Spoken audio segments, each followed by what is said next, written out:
Hey, what's up, y'all? This is Jacoby from Papa Roach, and you are watching Loudwire.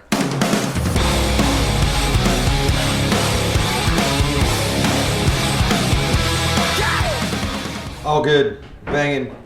We did a tour through Europe last year. That was my first tour, back after doing vocal surgery, and doing that really just it just made me happy. Being able to get back out there and do what I love, and my boys show up every night and be solid. I actually have a vocal teacher out of New York City here, Melissa Cross. She teaches a lot of rock and metal vocalists, guys like Brent from Shinedown or Randy from Lamb of God, or countless other cats, kids from I think like Bring Me the Horizon, and some metal kids, and then rock guys as well. So she teaches us how to be crazy ill with our vocal cords, but still be able to utilize them every day. We are the ones still swinging. I had no discipline before, you know what I'm saying? I just drown myself in vodka and drugs and just get weird. And it's no secret that I've had substance abuse issues, and that really was kind of part of the downward spiral of that and this and the whole thing. But so I live a sober lifestyle now for the last year. And I just got new disciplines in my life, which is I never thought I would have,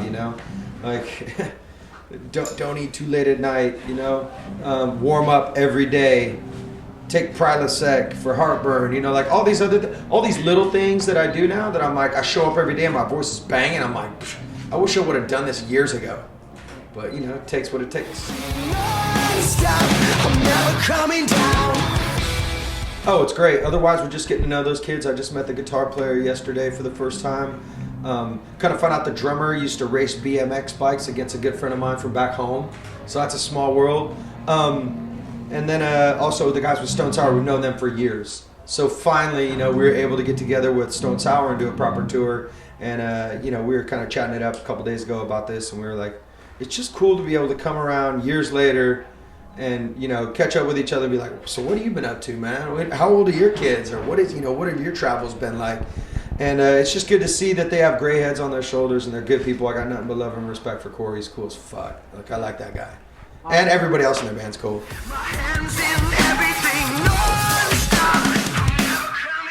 I can't sit in the past and dwell on the past and worry about what was. I just got to live in what is. And thank God I got through it. I was down at the bottom. I dig myself so deep into that dark hole that I just didn't know the way out. But then thank God we were making a record, and it was getting creative was that opportunity for me to fully express myself and just I was this time bomb, and it was this thing that would just stop the timer, and it would just let me breathe, and I really saw the power in the real raw power of music again and how it works in my life, because it changed my life, and it gave me some sanity again, and along with changing my lifestyle, it's got me where I am today. So I'm stoked. Awesome. You know what I'm saying? For real, dude, because when you want to hang yourself, that shit sucks. You know what I'm saying?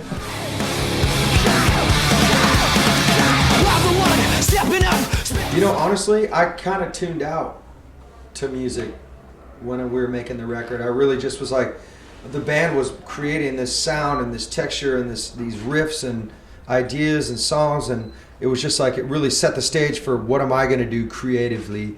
And so I just was listening to P. Roach, the new soundtrack songs, no vocals on them. Those songs I was just listening to see what the songs were telling me, what the songs were saying to me, what the emotion of the song was, because there's some songs on the record like Silence is the Enemy, it's not the deepest, most, heart-wrenching song, but it's still got a message to it, or Still Swinging, you know what I'm saying? It's a little bit more surface. It doesn't go too deep, but then the rest of the record, with Wish You Never Met Me or Before I Die, those songs were just saved my life. We are the ones still swinging! Where Did the Angels Go? That was when, it was just I said, I was just digging myself in that deep, dark hole and just got to the bottom, and I just realized, I gotta stop digging. This is too much work, living this life and this whole. So, but once I got in that place, I looked and I was just found myself in this deep, dark hole, just where's, who's gonna save me? Help? you know, and the music was the thing, you know, and so that's kind of where did the angels go came from, is that loneliness. And then Before I Die, that was like, I was at my rope's end, man. Literally, I was just like, I'm over this. I don't want to play music. I don't want to feel anymore. I'm done. And I had this song, and I went out to the coast, and I was on like this mission, you know, and I put in this CD, and this music was playing, the band wrote, and I just, man, I was like sitting in my car, I'm like crying, writing this melody and these lyrics, and it was just like one of those moments. I remember I got to the shore, and I was fucking throwing rocks in the fucking ocean and cursing God and cursing everything in my life. And then I just went back in the car and started writing this song again, you know, and it was just these moments where I'm like spun out, but music was there, you know. So it's a cool thing. Those two songs definitely, like, they hit me deep.